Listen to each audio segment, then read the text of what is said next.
मेरी अभी तक की जो डिज़ाइन जर्नी रही है उसका क्रक्स मैं अगर शेयर करूँ तो यही होगा कि डिज़ाइन एक इमीडिएट अवेलेबल सोल्यूशन नहीं है। It's a time taking process. अब इशू ये है कि वक्त के साथ साथ लोगों की अवेयरनेस बढ़ गई है सोशल मीडिया के थ्रू कि हमें अपना घर डिज़ाइन करवाना है और उनमें एक शौक तो है। अब जैसे काफ़ी दफ़ा इस तरह होता है कि आपके पास लोग आते हैं और कहते हैं सर ये हमारा प्लॉट है, हमें आप इसको 10 दिन में 15 दिन में बड़ा एक बेहतरीन सा डिज़ाइन कर दें। तो फिर आपको उस सिचुएशन के अंदर इस तरह के जो कमर्शियल हाउसेस होते हैं, जो फॉर सेल प्रोजेक्ट्स होते हैं, वो बड़ा एक आर्किटेक्ट को इनकरेज कर रहे होते हैं, क्योंकि उस केस में क्लाइंट का ब्रीफ बड़ा सिंपल होता है कि हमें one of a kind project चाहिए और यस बजट में रह के काम करना है।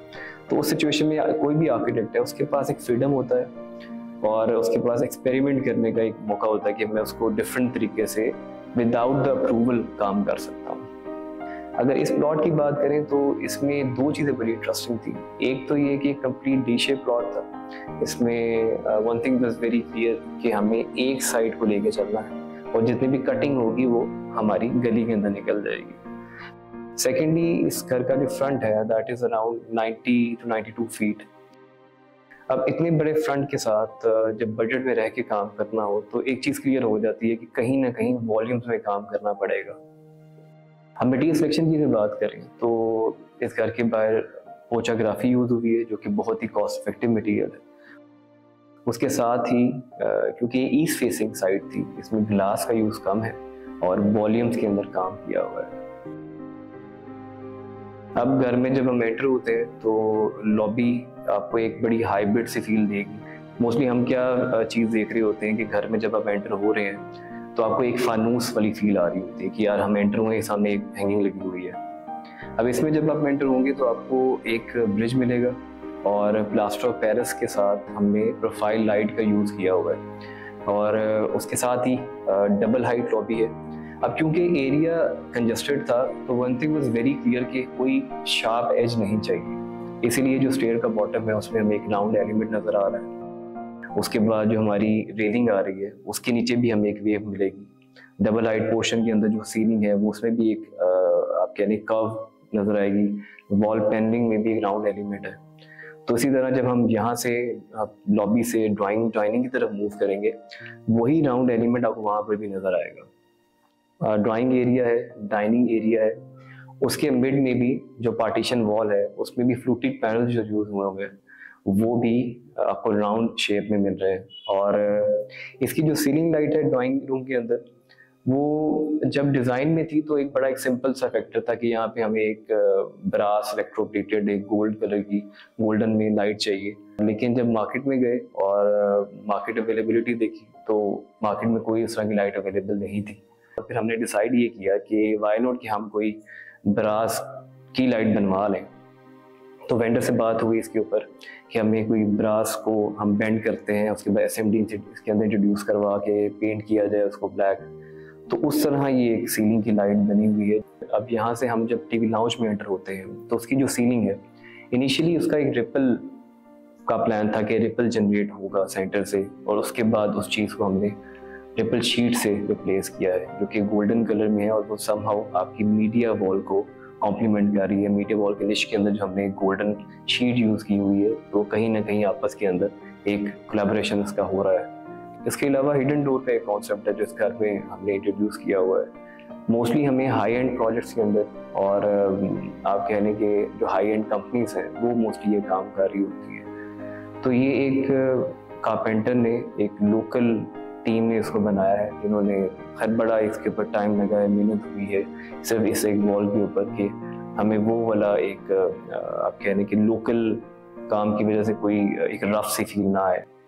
इसी की बैक पे वॉशरूम आ गया हुआ है जो कि ब्लैक एंड गोल्ड थीम के अंदर बना हुआ है। अब इसके अंदर आपको 3 पोर्शन नजर आएंगे। एंड पे हमारा शावर एरिया है जो कि हमारी एक आर्च उसको सेपरेट कर रही है। उसके बाद हमारा कमोड का एरिया आ गया हुआ है। उसके बाद हमारा जो आप कहते हैं ड्राई एरिया है, उसी ड्राई एरिया में हमारी बैक के ऊपर निश के अंदर गोल्डन मोज़ाइक यूज हुआ है। ये दोनों आपस के अंदर कंप्लीट इसको ब्लैक एंड गोल्ड की थीम के अंदर लेके जा रहे हैं। बार 2 की अगर बात करें तो वो ब्लैक एंड वाइट थीम के अंदर बना हुआ है और पूरे घर का सबसे ज़्यादा कॉस्ट इफेक्टिव वॉशरूम यही है। लोकल टाइल यूज़ हुई है, लेकिन मेरी नज़र में सबसे ज़्यादा अपीलिंग जो आप कहने प्रोडक्ट है वो यही वॉशरूम है, और यही फीडबैक लोगों से भी मिल रहा होता है। जैसे एक हार्ट ऑफ द प्रोजेक्ट होता है, तो मेरी नज़र में फर्स्ट फ्लोर का जो ये लाउंज है that is the heart of the project, क्योंकि इसमें जो हैंगिंग यूज़ हुई है दीवार के ऊपर वो समहाउ मेरी एक अपनी जो थिंकिंग प्रोसेस रहा है वो रिफ्लेक्ट कर रही है। और साथ ही जो इसकी सीलिंग है फर्स्ट फ्लोर की लाउंज की, उसकी जर्नी इस तरह रही है कि मैंने कहीं एक फ्लूटेड वॉल देखी जो कि हमारी पैनल की शक्ल में थी, तो आई थॉट व्हाई नॉट हम इस वॉल को हम सीलिंग में ट्राई करें। ये सीलिंग जो ख़ास तौर पे है बहुत ही ज़्यादा मेरी नज़र में सबसे अच्छा इस प्रोजेक्ट का पार्ट रहा है। इसके अलावा इस घर में वॉशरूम से बड़ा काम हुआ है, वॉशरूम के ऊपर बड़ी ज़्यादा मेहनत की हुई है। जैसे कि इसका एक ट्रेवर्टीन वॉशरूम है, उसके अंदर आपको जो टिपिकल ट्रेवर्टीन वॉशरूम्स होते हैं जैसे आपको एक प्लेन सी लुक मिल रही होती है, क्योंकि ट्रेवर्टीन एक लाइट प्लेन मटेरियल है और उसको जब आप ज़्यादा यूज़ करेंगे, ज़्यादा हैवी करेंगे तो उसका मिनिमलिस्ट जो स्टाइल है वो ख़त्म हो जाएगा। तो इसमें यही इस वॉशरूम में विजन था कि कहीं ना कहीं कोई ऐसी चीज़ ना हो कि वो ज़्यादा हैवी कर रही हो आपके वॉशरूम को। तो इसमें सिंपल आर्चेस का कॉन्सेप्ट दिया हुआ है, बाकी सारा वॉशरूम ट्रेवर्टीन के अंदर बना हुआ है। इसी तरह जो हमारा बाथ 4 है वो ब्लैक एंड ग्रे के अंदर बना हुआ है, और इसके अंदर जो हमारी मोस्टली जो प्रैक्टिस चल रही है हम वॉशरूम में टाइल यूज़ कर रहे होते हैं, लेकिन इस वॉशरूम के अंदर हमने एक दीवार के ऊपर जो स्टोन यूज़ किया है, मतलब कि स्टोन के बाद हमने इसके ऊपर वाटर प्रूफिंग के लिए वेदर शीट का इस्तेमाल किया ताकि हमें इन द लॉन्ग रन को इसके नमी के मसले ना आए। और फ्लोर के ऊपर स्टोन, इवन कि सिर्फ आप कह रहे हैं कि स्टोन का एलिमेंट है इस पूरे वॉशरूम के अंदर, अगर इसको रिमूव करें तो वॉशरूम की फील कंप्लीट चेंज हो जाएगी। और पार्टीशन के लिए एल्यूमिनियम के पाइप्स हैं जो यहाँ पे यूज़ हुए हैं, क्योंकि वाटर प्रूफिंग मटीरियल चाहिए था, तो इसलिए हमने इसको पाइप्स का यूज़ किया यहाँ पर। इन द एंड मैं यही कहूँगा कि आई डोंट नो कॉन्शियसली या अनकॉन्शियसली ये चीज़ होती है कि आर्ट और डिज़ाइन की फील्ड के अंदर जो एग्जीक्यूशन की टीम है वो निगलेक्ट हो जाती है। जैसे कि आपके कारपेंटर है, लकड़ी का बंदा है, इवन कि मजदूर है, गार्ड है साइड का। तो मेरी नज़र में एक आर्किटेक्ट विदाउट एग्जीक्यूशन टीम कुछ भी नहीं है, तो इनको इनकरेज करना चाहिए।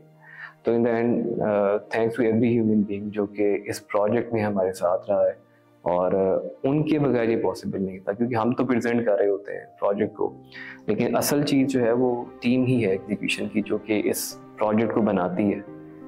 तो यस, यही मैसेज रहेगा एंड पे। Thank you so much.